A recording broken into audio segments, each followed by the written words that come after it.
성경에 그 교회론을 다룬 말씀이 몇 군데 있습니다. 대략 3권 정도를 우리가 지목할 수 있겠는데, 신학적인 교회론을 다루고 있는 말씀은 에베소서입니다. 그리고 종말론적인 각도에서 교회론을 다루고 있는 말씀은 요한계시록이지요.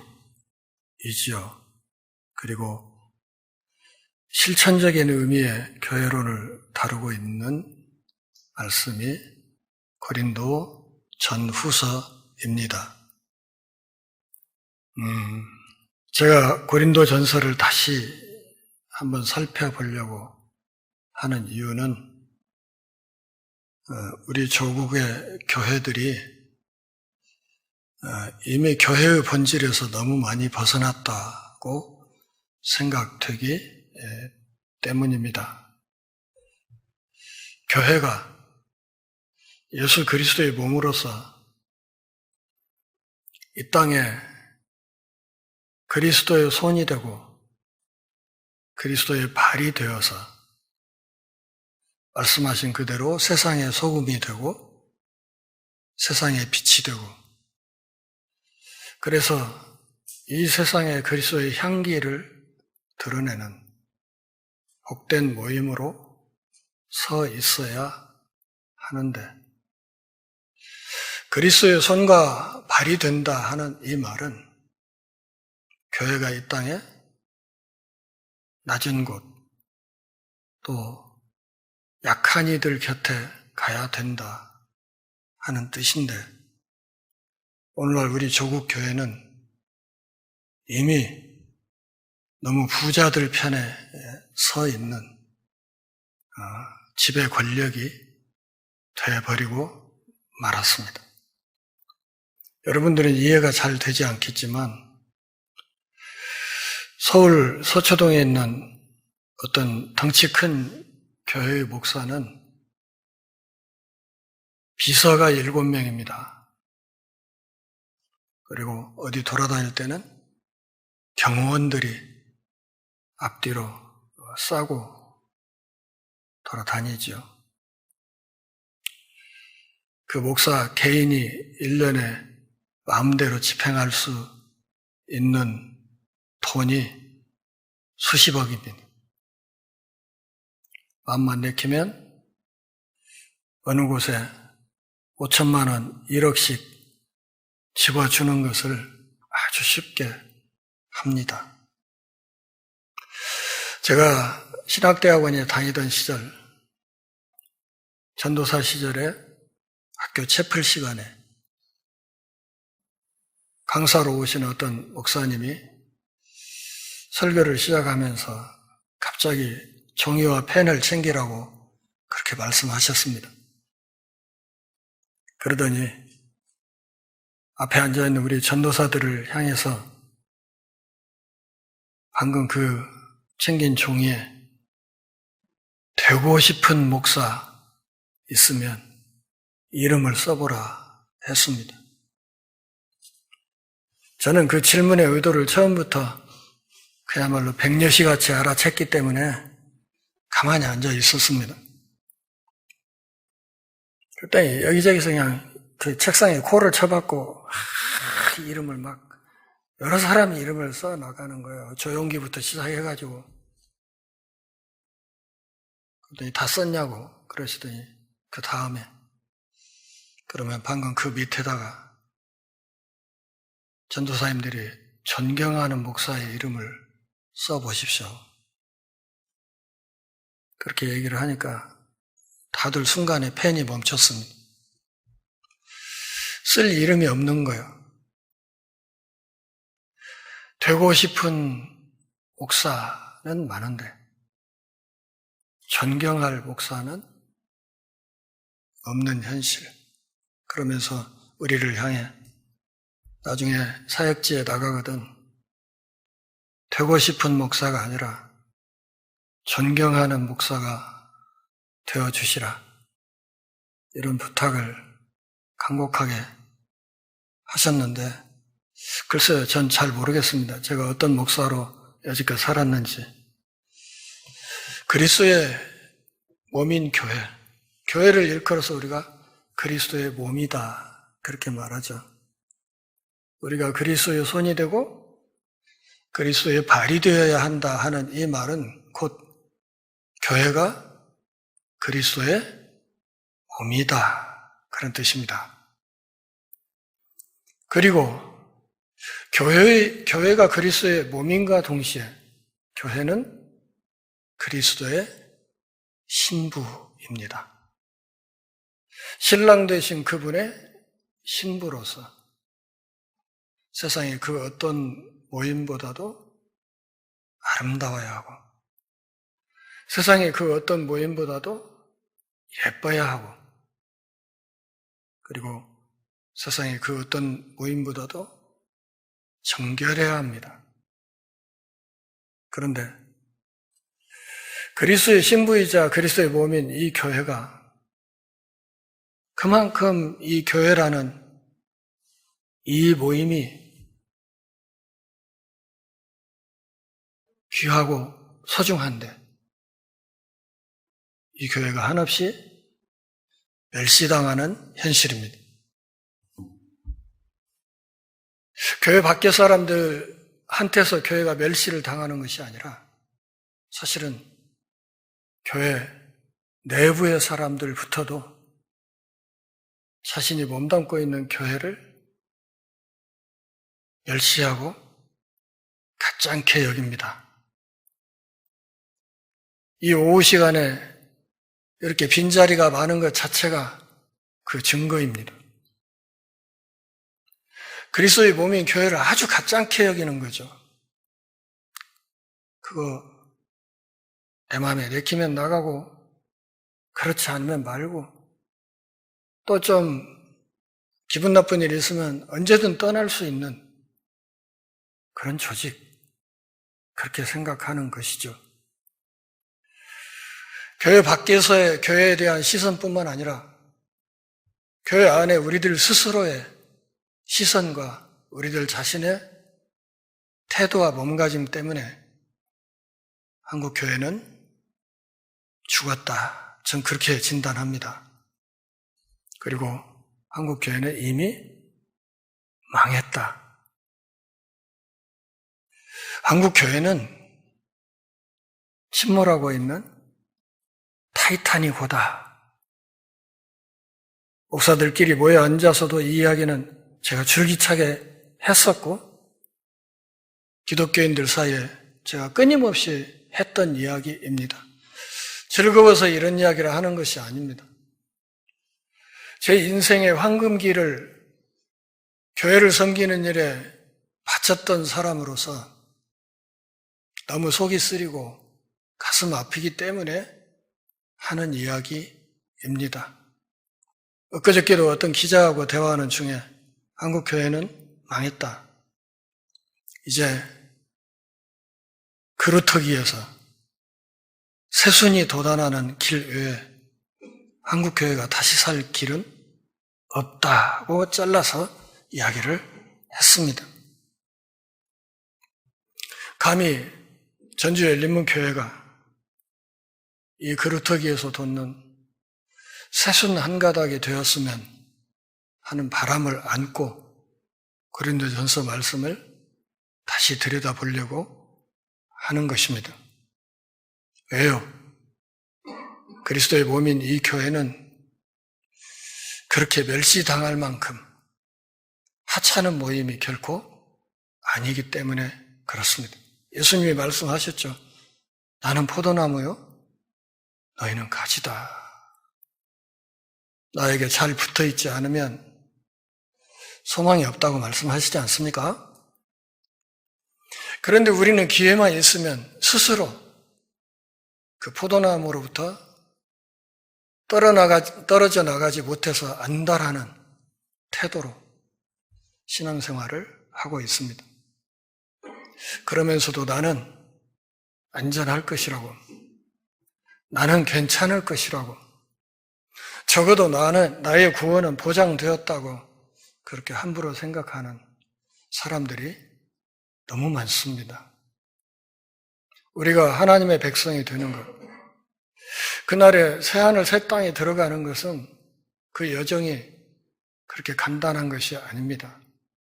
사도 바울이 교회의 머리 되신 예수님이 좁은 문, 좁은 길이라고 말씀하신 그 이면에는 우리의 신앙의 여정, 이 신앙의 행진이 그렇게 만만한 것이 아니라는 것을 전제하고 그렇게 우리에게 말씀하신 것입니다.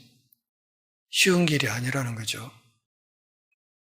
성령께서 함께 하시지 않으면 한 걸음도 전진할 수 없는 힘든 여정이라는 것을 그렇게 말씀하신 것이고, 그러나 그 힘든 여정을 잘 소화했을 때 새하늘 새 땅이 감격스럽게 주어지는 것이다, 이렇게 이야기하는 것입니다. 고린도전서는 전체 16장으로 되어 있습니다. 주후 56년경 사도 바울이 3차 전도 여행 때 에베소에서 기록한 편지입니다.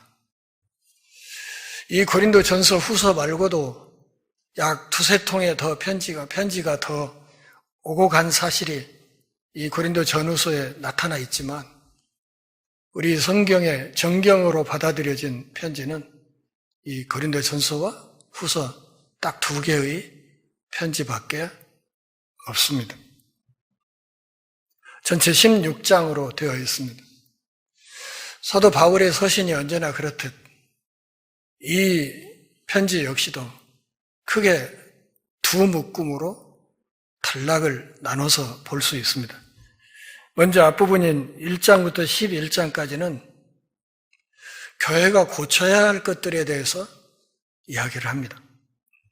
다시 말하면 교회가 고쳐야 될 것의 핵심에는 십자가 정신이 들어있습니다.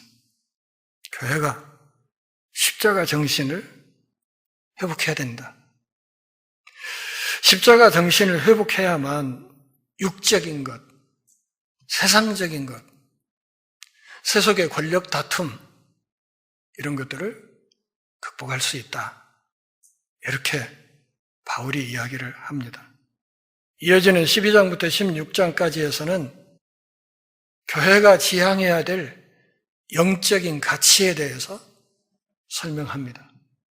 그러니까 앞부분은 고쳐야 될 것, 뒷부분은 지향해야 할 목표.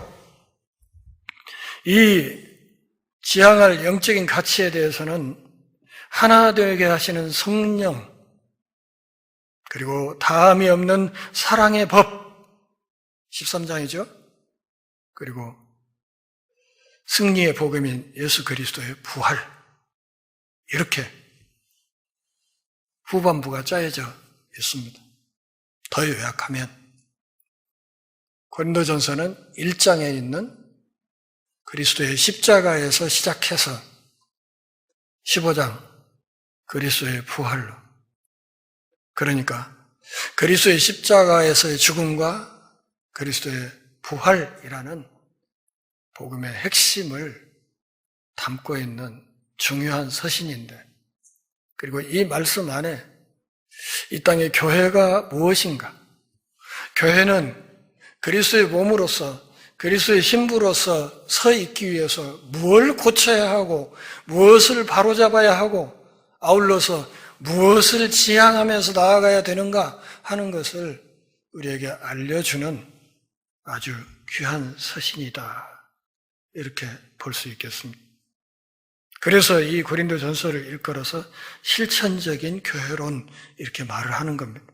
이 안에는 결혼 문제, 교회 안의 파당 문제, 또 비윤리적인 부도덕한 행위 문제, 공예배, 그리고 성도들 간의 소송에 관한 이런 실생활의 중요한 주제들이 이 안에서 다뤄지고 있습니다. 1장 1절부터 3절까지 사도 바울은 먼저 고린도 전서를 시작하는 인사말을 시작합니다.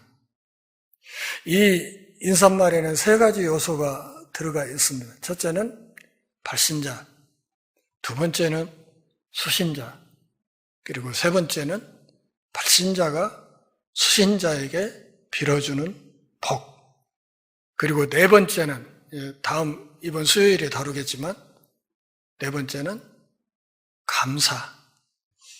그러니까 이 네 가지 틀이 1세기 당시에 일반적인 편지 투의 기본 틀이었습니다.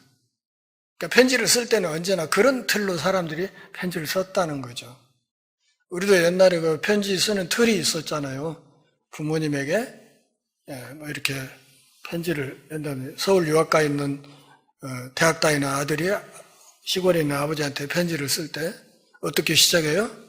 아버님 전 상서 이렇게 쓰고 그 밑에 또 뭐라고? 아버님 기체 후 일양만강하옵시고 소자는 어쩌고저쩌고 뭐 이렇게 쓴단 말이에요. 기체 후 일양만강이란 말은 직역하면 그런 거예요. 아버님 신체 부속품 다 안녕하신지요? 이런 뜻이에요. 이렇게 시작해요. 기체 후 일양만강하옵시고 소자는 부모님의 하해와 같은 염려지 덕에 건강하게 잘 지내고 있습니다. 이렇게 인사 딱 끝내놓고 본론은 뭐예요?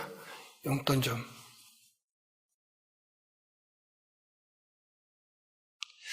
이 1세기 당시에 이 편지 틀을 그대로 끌어다가 고린도 교회에 보내는 편지를 쓰면서 사도는 그 편지 틀만 끌어온 것이 아니라 이 사람들에게 익숙한 편지의 틀 속에 기독교 복음의 핵심을 절묘하게 녹여냈습니다. 그래서 고린도전서 1장 1절부터 3절까지 인사말, 우리가 다른 편지에서도 많이 봤기 때문에 아주 익숙한 말 같지만 사실은 여기서 우리가 다루고 살펴봐야 될 내용들이 굉장히 많이 담겨 있습니다. 주어진 시간 안에서 좀 정리해서 몇 가지만 살펴보려고 합니다. 1절 같이 읽을까요? 하나님의 뜻을 따라 그리스도 예수의 사도로 부르심을 받은 바울과 형제 소스데는 1절에 발신자 정보가 있습니다. 이 편지를 쓰는 사람이 누구다? 바울이다. 그리고 그 옆에 소스데네라는 동역자가 하나 있다. 지금 이렇게 쓴 거예요. 우리가 여기서 주목해야 될 것은 사도라는 말입니다. 사도. 고린도전서에 이 사도란 말이 이렇게 찾아서 세보면 10번 나옵니다. 그런데 편지의 분량으로 볼 때 다른 서신에 비해서 이 사도라는 말의 등장 빈도가 굉장히 높습니다. 그러니까 다른 서신에 비해서 사도라는 말을 이 서신에서 바울이 여러 번 짚었다는 거예요. 그런데 그 사도라는 말을 쓰면서 그 앞에 어떤 수식어를 붙였습니까? 하나님의 뜻을 따라서 그리스도 예수의 사도로 부름받은 나 바울, 이렇게 얘기를 한 거예요. 고린도전서 9장 1절 한번 보시겠습니까? 9장 1절 보면 바울이 이렇게 말합니다. 내가 자유인이 아니냐? 사도가 아니냐? 이렇게 얘기를 해요. 나 자유인이야. 나 사도야. 이렇게 얘기를 한단 말이에요. 저 분당에 있는 어떤 대형교회 목사는요, 공식적인 자리에서도 뭔 이야기를 하려면 딱 일어서서 꺼내는 첫 마디가 뭐냐면, 내가 시 쓰는 사람인데, 나 시인인데, 이렇게 이야기를 하고 꼭 이야기를 했어요. 누가 시인 아니래? 옛날에 텔레비전에 나는 가수다라는 프로가 한번 유행했던 적이 있죠? 줄여서 나가수. 근데 그 프로 이름이 참 웃겨요. 가수들이 나와서 다 노래를 부르는 건데 자기가 가수래. 그리고 나와서 노래를 한단 말이에요. 노래 잘 부르면 가수잖아요. 가수는 노래로 가수인 것을 증명하면 되고, 시인은 자기가 쓴 시로 시인인 것을 증명하면 되는 거예요. 사도는 보내신 분의 뜻을 받들어서 열심히 사역을 잘하면 그게 사도인 거예요. 근데 바울은 1장 1절을 시작하면서 뭐라고 말을 해요? 나 사도라고. 그리고 이 고린도전서에 사도란 말이 몇 번 나왔다고요? 10번 나왔다고. 무슨 뜻인가? 고린도 교회 안에 사도 바울의 사도권을 부정하는 사람들이 많이 있었다는 거예요. 다시 말하면 고린도 교인들 중에 당신이 사도야? 네가 무슨 사도라고 웃기고 앉았어. 공생의 기간에 예수를 만나봤어? 당신이 뭔 사도라고. 웃겨요. 그러니까 정식 사도도 아니니까 쫄아가지고 생활비도 안 받고 그러고 그냥 쇼하고 있는 거지? 뭔 사도라고. 이런 사람들이 있었단 말이에요. 다행히도 저는 지난 세월 동안 우리 교회 교인들 중에 누구도 저한테 당신이 목사요?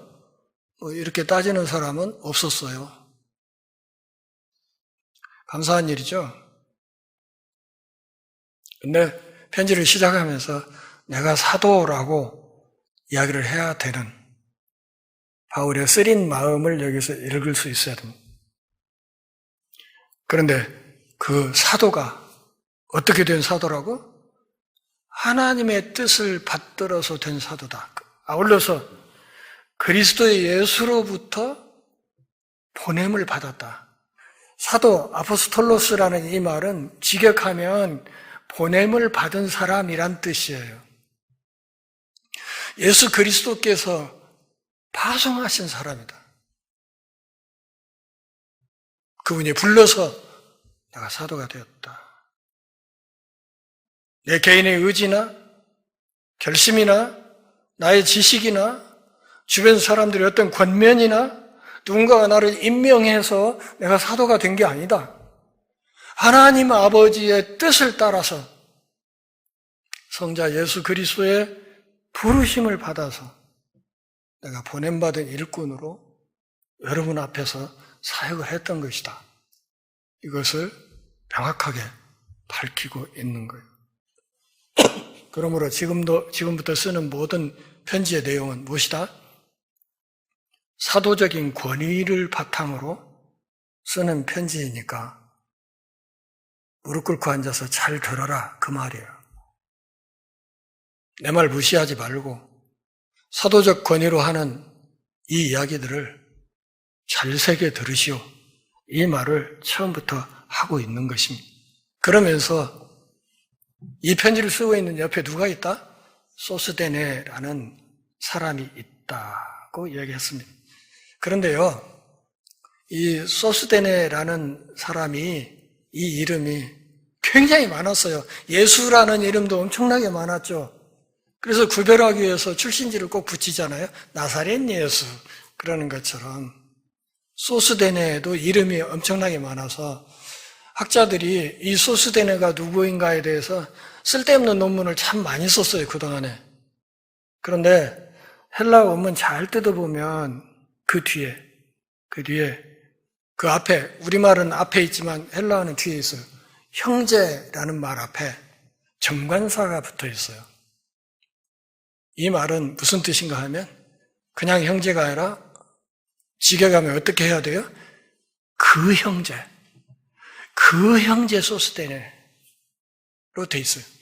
이 말은 무슨 뜻인가 하면 이렇게 이야기하면 고린도 교인들이 잘 알 수 있는 바로 그 사람이라 그런 뜻이잖아요.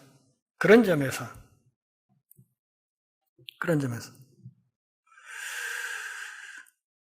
사도행전 18장 17절 말씀을 보면 회당장 소스데네를 잡아서 법정 앞에서 때리되 갈리오가 내비두었다 이런 얘기가 있어요.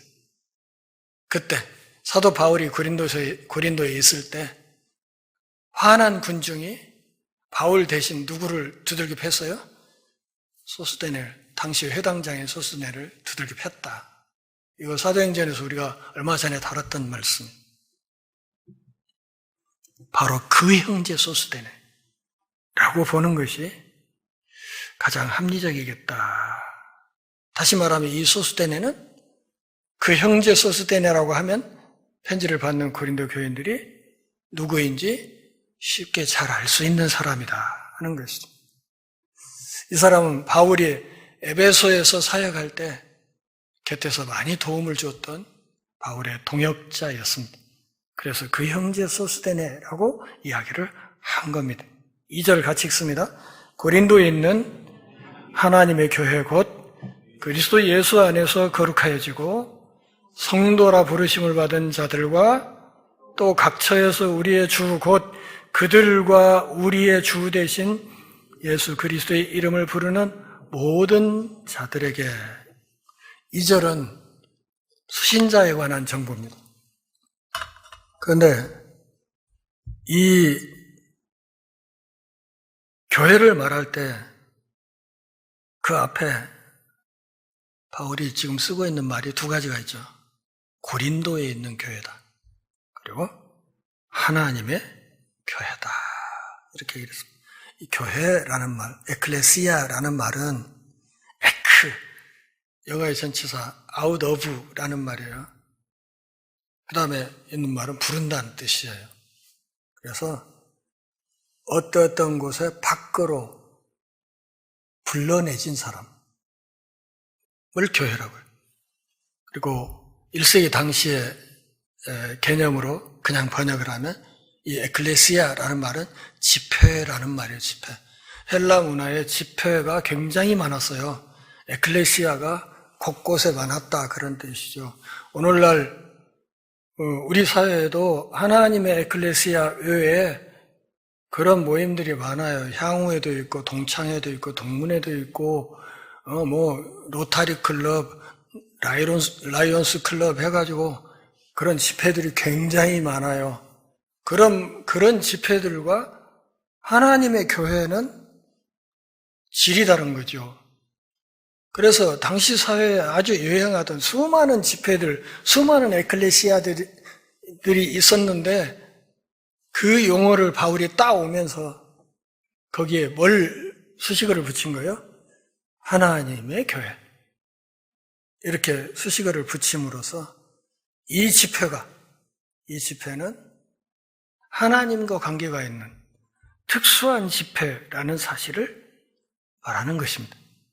하나님께 소속되어 있지만 그럼에도 이 교회는 고린도라는 특수한 지역에 뿌리를 내린 지역교회라는 사실을 밝힌 것입니다. 고린도가 어떤 도시인지를 좀 알 필요가 있습니다. 아테네 서쪽 약 70km 지점에 있는 도시인데 발칸 반도의 남쪽 끝에 있죠. 상업과 무역의 중심지였고 아주 부유한 도시였고 국제 항구 도시였습니다. 완전히 폐허가 되었던 곳인데 로마의 줄리어스 시저가 이 도시를 재건해서 로마의 식민지로 삼았습니다. 그리고 나중에 이 고린도가 아가야 지방의 수도로서 한때는 헬라의 빛이라는 별명을 지닐 정도로 굉장히 돋보이던 동네였습니다. 그런데 문제는 사람들이 많이 모이고 돈이 많이 모이는 지역이다 보니까 사회가 아주 지저분했다. 그래서 온갖 비행과 악독과 타락한 흐름이 지배하던 그런 사회였습니다. 특별히 고린도라는 시가지 중심에 아프로디테 신전이 있었는데 아프로디테가 로마 신화에서는 뭐예요? 아시는 거예요? 비너스죠? 비너스. 그러니까 헬라 문화권에서는 아프로디테, 로마에서는 비너스 그렇게 얘기를 하죠. 아프로디테 신전에 신전 창녀들이 있었는데 그 수가 1000명이었다. 그 아프로디테 신전의 성전 창녀가, 신전 창녀가 1000명이었다면 이게 도대체 어떤 규모인지 상상할 수 있겠습니까? 여기 지금 몇 명 앉아 있어요? 응? 그 신전에 제사하러 오는 남자 신도들과 그 여신상 앞에서 음란하게 몸을 파는 여자들이, 직업 창녀가 신전 안에 몇 명이 상주했다고? 1000명이 상주했다고요. 그런 신전이 도시 한가운데 있었어요. 그리고 그런 곳에 고린도 교회가 선 거예요. 그런 곳에 하나님의 에클레시아가 자리를 잡은 거예요. 이 기적이죠. 기적. 요 완산실버 모퉁이 돌아가면 전주천변에 완산교회 있어요. 저는 완산교회 볼 때마다 참 감사한 생각이 들어요. 와, 이 무당촌에 이 교회가 이렇게 서 있다니 신기한 거예요. 완산교회 주변 그 골목 가보세요. 보살 점집이 그냥 대마까지에 태극기 걸고 뭐 해서 쫙 있어요. 월출산 도사부터 해가지고 쫙 있네. 그 동네 그런 곳에 하나님의 교회가 딱 선 거예요. 물론 우리 교회도 옆에 절 옆에 섰지만 안산교회 볼 때 정말 대단한 교회라고 전 생각이 들거든요. 그러니까 이렇게 퇴폐향락이 판치던 고린도 땅에, 더 간단히 말하면 창녀촌에 하나님의 교회가 서 있다. 이런 기적이 어디 있냐? 물론 앞으로 고린도전서 앞부분 다뤄가면서 드러나겠지만 이 교회가 문제가 많은 교회였어요. 그래서 이 퇴폐향락이 만연한 도시에 서 있기 때문에 교회 안에도 이런 흐름이 많이 들어왔었어요. 바울이 지금 그걸 교정하려고 이 편지를 쓰는 거예요. 그럼에도 불구하고 하나님이 특별히 구별한 하나님의 에클레시아가 고린도라는 지역 안에 섰다. 당시 사회에서 고린도 사람 하면 그 속뜻이 뭐였냐면 난봉꾼 이런 말이었어요. 그 정도로 어감이 좋지 않은 말이었어요. 그런데 그런 땅에 하나님의 에클레시아가 섰다. 그러면서 이 하나님의 에클레시아를 세 가지로 설명했습니다. 첫째, 그리스도 예수 안에서 거룩하여졌다. 완료 수동태 분사이기 때문에 거룩하게 된 상태가 지속된다는 뜻이에요. 한번 거룩하게 되었으면 그 상태가 계속 지속되고 있다는 뜻이에요. 두 번째, 성도라 부르심을 받은 자. 성도, 뜻이 뭐예요? 거룩한 무리, 거룩한 백성, holy people. 이게 성도란 말이에요. 그러니까 성도는 서리집사 밑에 계급이 아니고 이 성도라는 말은 그 사람이 하나님의 자녀가 됐다는 결정적인 용어예요. 성도라는 말. 제가 옛날에 부교육자 시절에 저 어디 교회에서 사역하는데 헌금 봉투를 어떤 권사님이 와서 봉투를 주고 이렇게 좀 써달라고 했는데 이름을 쓰고는 직분이 어떻게 되세요? 아, 권사님 아니었구나. 어떻게 되세요? 그랬더니 대답을 안 해. 한 두세 번 물었어요. 아니, 직분이 어떻게 되세요? 거기 써야 하니까. 그때 몸을 비비 꼬면서 뒤꿈치를 싹 뒤통수를 긁더니 그냥 성도예요. 막. 그 얘기 들으면서 환장하겠네. 참말로 이거 이 일을 어쩌면 좋아. 도대체 목사님이 뭘 가르친 거야? 이런 생각을 했어요. 너무 언짢더라고요. 이 교회 직분을 뭔 계급으로 생각을 해.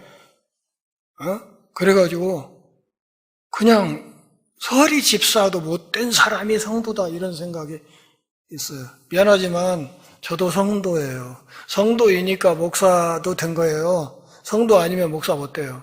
안 그렇습니까? 성도니까 집사도 되는 거예요. 하나님의 거룩한 백성이 됐다.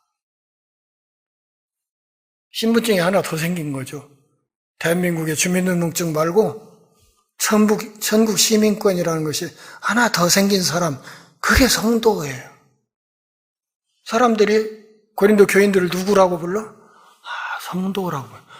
거룩한 백성이라고, 거룩한 무리라고 부른다 이거예요. 고상한 이름이 하나 생겼다. 세 번째, 각 처에서 우리의 주, 곧 그들과 우리의 주 대신 예수 그리스도의 이름을 부르는, 다시 말하면 예수 그리스도께 소속된 사람들, 소속이 예수 그리스도인 사람, 포도나무인 그분께 붙은 사람들, 그래서 그분으로부터 생명을 공급받는 사람들. 그런데 각처에서라는 이 말 속에 전주 엘리문교회도 들어가 있다는 것을 아셔야 됩니다. 이 각처에서란 말은 전주도 들어가 있는 거예요. 전주 효자동도 들어가 있다고. 우리의 주, 곧 그들과 우리의 주. 우리의 주라고 해놓고 그 뒤에 수식어를 또 붙였어요. 설명어를. 그들과 우리의 주님. 그들의 주님, 곧 우리들의 주님. 이렇게 얘기를 했어요.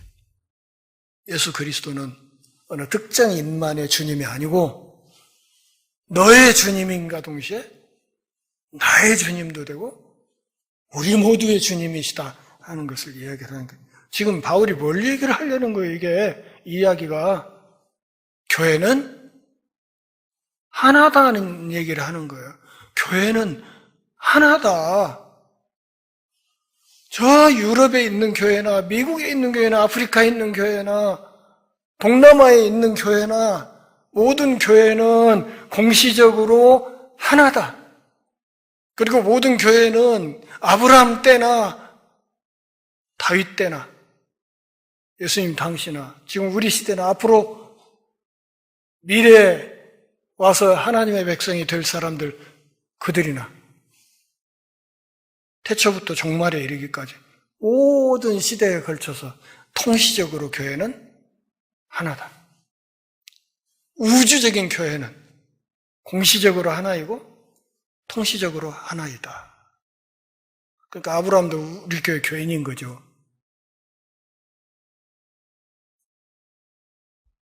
교회는 하나라는 이야기를 이렇게 한 겁니다.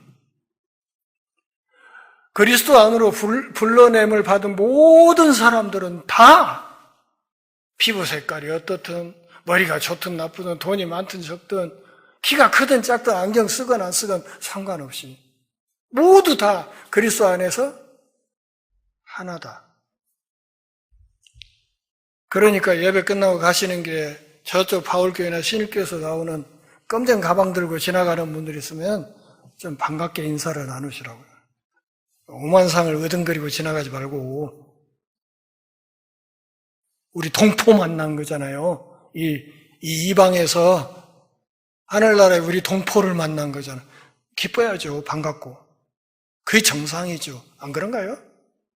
근데 교회론이 너무 잘못되어 있어요. 섬기는 지교회가 다르면 이거 왼수보다도 더 미웃고 어떤 사람이 되는 거예요. 큰 문제죠.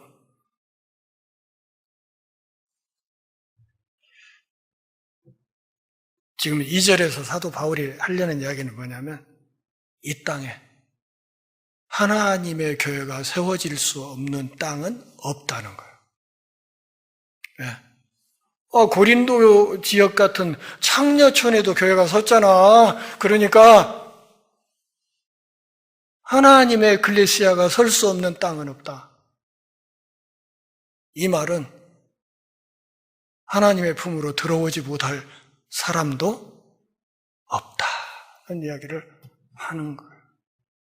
그래 예수님이 사마리아 우물가에서 창녀를 만났던 거예요. 대낮에.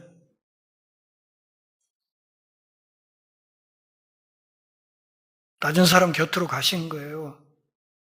그분이 하늘 보좌 버리고 이 땅에 오신 것 자체가 낮은 대로 우리 죄인들 옆으로 오신 거잖아요. 그런데 한국교회가 지금 하고 있는 게 뭐예요? 자꾸 사람들을 밀어내, 쫓아내고, 동성애자 쫓아내고, 뭘 쫓아내고, 벽을 쌓고, 그래야 교회가 거룩해지는 것처럼, 동성애 반대를 해야 신앙이 좋아지는 것으로 착각하는 정신 나간 목사들이 너무 많아요. 그게 아니에요. 교회론이 제대로 됐다면, 사도 바울이 고린도전서 1장에서 쓴 이 두세 구절만 제대로 들여다봤다면 그런 짓은 할 수 없는 거예요. 혐오와 차별, 배제. 한국 교회가 하고 있는 짓들이 이런 짓들이잖아요. 복음하고는 180도 반대로 가 있는 거예요. 하나님으로 또 벼락 맞을 짓만 하고 앉아 있는 거예요. 그래서 교회가 망하는 거예요.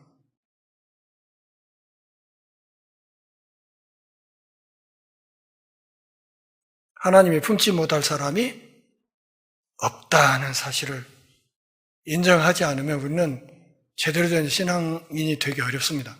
3절 같이 읽습니다. 하나님 우리 아버지와 주 예수 그리스도로부터 은혜와 평강이 있기를. 원하노라는 말은 없어요. 있기를 이렇게 끝난 거예요. 하나님 우리 아버지와 주 예수 그리스도로부터 은혜와 평강이 있기를. 은혜와 평강의 원저자가 누구시다? 하나님 아버지시다. 하나님 아버지가 만드신 은혜와 평강을 전달하는 분이 누구시다? 우리 주 예수 그리스도시다. 그것이 그리스도의 몸된 교회 안에 정착되어 있다는 얘기를 하는 거예요. 교회가 뭐예요? 은혜와 평강을 담는 그릇이다. 그러면 교회는 뭘 해야 되나? 이 안에 담겨있는 하나님의 은혜와 평강을 전달해야 되는 거예요. 그러면 이제 우리가 알아야 될 것이 뭐예요? 은혜는 무엇이고 도대체 평강은 뭐냐? 이걸 알아야 될 거 아닙니까? 은혜는 무엇입니까? 죄인들의 삶이 하나님을 기쁘시게 하는 삶으로 전환되도록 하시는 하나님의 활동을 가리키는 거예요. 그러니까 은혜는 뭐예요? 하나님의 활동, 하나님의 자비로운 활동, 그게 은혜예요. 은혜가 있어야 평화가 오는 거예요. 이 순서가 뒤바뀌면 안 돼요. 평화가 있어서 은혜가 오는 건 절대 아니에요. 반드시 은혜가 있어야 평화가 오는 거예요. 예수 그리스도의 성육신이 바로 이 은혜의 결과물이에요. 요한복음 3장 16절에서 뭐라고 말해요? 하나님이 세상을 이처럼 사랑하사 뭘 줬다? 독생자를 주셨다. 이게 하나님의 은혜예요. 하나님의 친히 우리 죄인 곁에 우리를 살리려고 오신 것, 그게 은혜란 말이에요.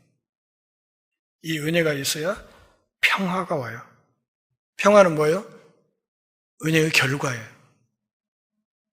샬롬. 다툼을 넘어선 평강. 전쟁과 다툼의 종결. 더 요약하면 하나님과의 관계 회복. 동시에 이웃과의 관계 회복. 그래서 모든 관계에서 뭐가 없는 상태? 분열과 전쟁이 없는 상태. 이걸 샬롬, 평화라고 얘기를 하는 거예요.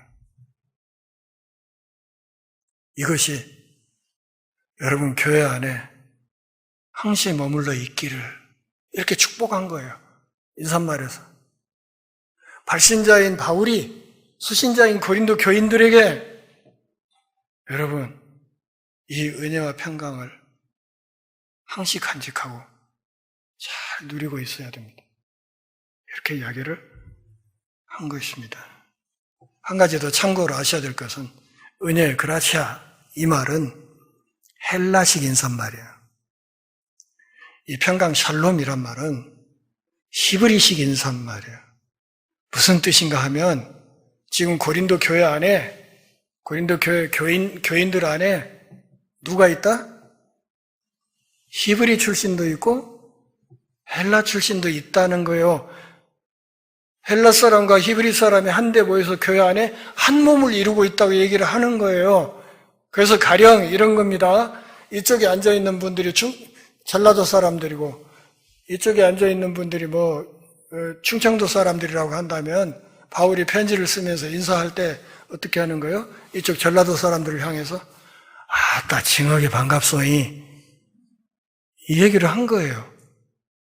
그리고 충청도 사람들한테는